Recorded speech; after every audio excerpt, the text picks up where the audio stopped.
Friends మేము మొత్తం ముగ్గురం చేసే పనులు ఏంటి అంటే bank robbery, gun supplies and smuggling. ఇది మా రెగ్యులర్ బిజినెస్. ఫ్రెండ్స్ మేము ఈ పని ఎందుకు చేస్తున్నాం తెలుసా? సార్ ఆకలేస్తుందంటే ఎవడు అన్నం పెట్టాడు సార్. అదే 1000 రూపాయల మొబైల్లో ఇంత సిమ్ కార్డ్ వేసి ఒక్క ఫోన్ కాల్ కొడితే కారిపోతుంది సార్. అరగంటలో ₹1,00,00,000 వస్తాయి. అది మా కాన్సెప్ట్. మేము రెగ్యులర్గా ప్రతి రోబరీ ఎలాగైతే చేస్తామో ఇది కూడా అలాగే ప్లాన్ చేసాం. ప్లాన్ చేసినట్టుగానే మేము అందులోకి అయితే ఎంట్రీ అయినాం. కొద్దిసేపు సిచ్యువేషన్స్ అన్ని మన కంట్రోల్లోనే ఉన్నాయి, కానీ ఒక సిచ్యువేషన్ తర్వాత ఇన్సిడెంట్ అంతా చేంజ్ అయిపోయింది. చెప్పాలంటే నేను కొన్ని సంవత్సరాల నుంచి నేను ఈ ఫీల్డ్కి ఎంత తొందరగా దూరం అయితే అంత మంచిదని నేను అనుకుంటున్నా. కానీ నా తోడున్న పార్ట్నర్స్ నేను ఆ డెసిషన్ తీసుకుంటే ఫస్ట్ వాళ్ళు నన్నే చంపేస్తారు. అందుకే నేను ఒక బ్యాకప్ ప్లాన్ పెట్టుకున్నా. Trust no one. Kill anyone. Be only one. నేను ఆ ఛాన్స్ కోసమే ఎదురు చూస్తున్నా. ఫ్రెండ్స్ అంతకంటే ముందు welcome to the GTA 5 game play. The hunt begins. Introduction అయిపోయింది ఫ్రెండ్స్, ఇక డైరెక్ట్ మన గేమ్లోకి దూరిపోదాం.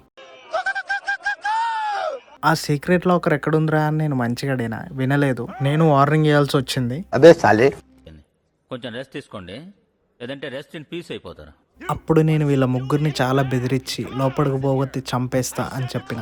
అది వినగానే తాతతో ఇంకొకటి కూడా జంపు. వీనొక్కని నేనే ఆపిన, ఎందుకంటే వాడు చాలా ధైర్యవంతుడని వాడి ఫీలింగు. గన్ను ఏం చేయగానే ఆడు కూడా భయపడి ఉరికేసిండు. ఆ లాకర్కి మేము బాంబ్ ఫిక్స్ చేసినాం ఫ్రెండ్స్. మేము బయటకు వచ్చి ఫోన్ తోటి అయితే దాన్ని ఇప్పుడు బ్లాస్ట్ చేయబోతున్నాం. అది బ్లాస్ట్ అయినాక డబ్బులు ఎక్కడున్నాయో కనిపెట్టాలి, అదొక టాస్క్. అండ్ మా దగ్గర అంత టైం కూడా లేదు ఫ్రెండ్స్.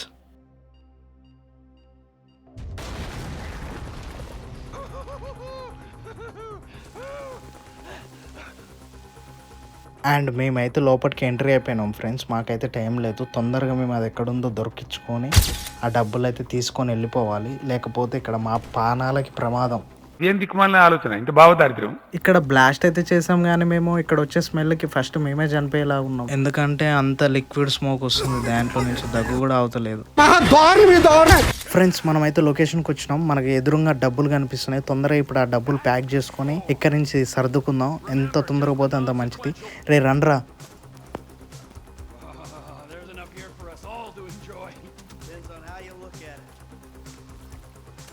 సో ఫ్రెండ్స్ అమౌంట్ అయితే ప్యాక్ చేసుకున్నాం. మనమైతే ఇక్కడ నుంచి బయటపడదాం, చిన్నగా చూసుకుంటూ వెళ్దాం. ఎక్కడ ఏ మిస్టేక్ జరిగినా కూడా మళ్ళీ చేసిన కష్టం అంతా వేస్ట్ అయిపోతుంది.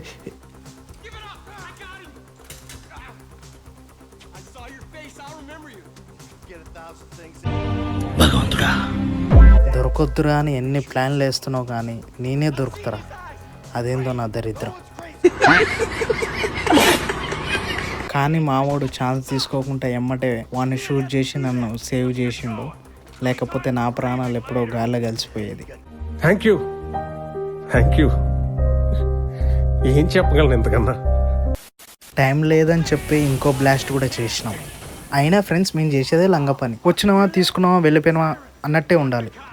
ఫక్ ద కాప్స్ అంట. వాళ్ళు కనుక విన్నారనుకో మా ముగ్గురిని ఫక్కుతారు. మేము బయటికి వెళ్దామని ప్లాన్ చేసుకునే లోపే పోలీస్ సైరన్ వినిపిస్తుంది. ఆ పోలీస్ సైరన్ విన్న తర్వాత నా చెవులోకి ఇంకో సైరన్ వచ్చింది. మరణమే ఇది. మెయిన్ గెస్ చేసినట్టే అక్కడికి పోలీసులు అయితే వచ్చారు ఫ్రెండ్స్. మా కర్మ అది. ఇంతటితో సరిపోదా అన్నట్టు మాకు బంపర్ ఆఫర్ కూడా యాడ్ అయింది. స్పెషల్ ఫోర్స్ ఆఫీసర్స్ కూడా వచ్చారు. నాకు తెలిసి మాకు సావు కన్ఫర్మ్, కానీ మేము చచ్చిపోయే ముందు ఒక ముగ్గురన్నా చంపి చచ్చిపోతాం. అబ్బా ఏమి చెప్పినావే. మేము ఆటోమేటిక్గా ఫైరింగ్ అయితే స్టార్ట్ చేసినాం. ఇక్కడ మా ప్లస్ పాయింట్ ఏంటంటే మా కాడ అడ్వాన్స్డ్ వెపన్స్ ఉన్నాయి, వాళ్ళ దగ్గర లేవు. ఓ అలాగే లెవెల్గా బందాత.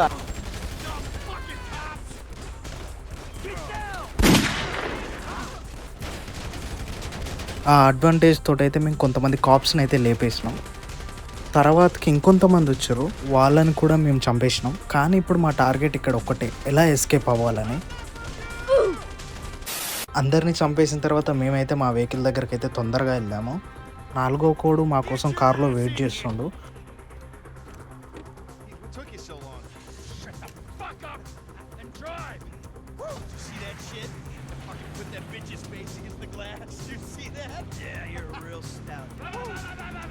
మేము అమ్మయ్య అనుకొని ఊపిరి తీసుకొని బయటపడ్డాంరా అని చెప్పి వెళ్తుంటే వెనక నుంచి పోలీసులు ఫాలో చేశారు. సో ఇక నేను కూడా గన్ తీసేసి వాళ్ళ మీద ఫైరింగ్ అయితే చేశాను. అండ్ ఆ ఫైరింగ్లో మా డ్రైవర్ చనిపోయిండు.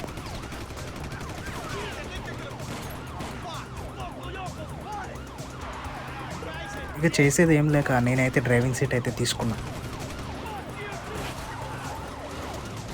అండ్ మేము అక్కడి నుంచి అయితే తప్పించుకోగలిగినాం.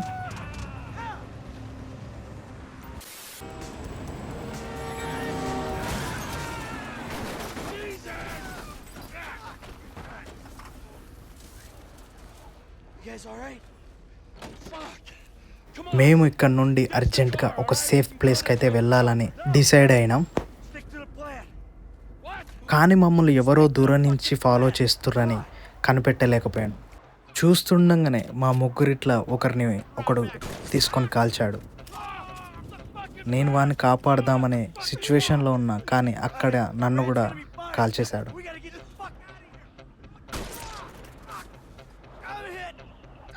నేను ఆ మూడో కోన్ కూడా చెప్పా, నువ్వు మమ్మల్ని కాపాడకు, ఇక్కడి నుంచి నువ్వు ఫస్ట్ ఎస్కేప్ కా అని. మా ఇద్దరు పని అయితే అయిపోయింది. అట్లీస్ట్ నువ్వన్నా ఇక్కడి నుంచి బయటపడి నీ ప్రాణాలు కాపాడుకో అని నేను మనకి చెప్పిన. అక్కడి నుంచి అయితే ఎస్కేప్ అయిపోయాడు.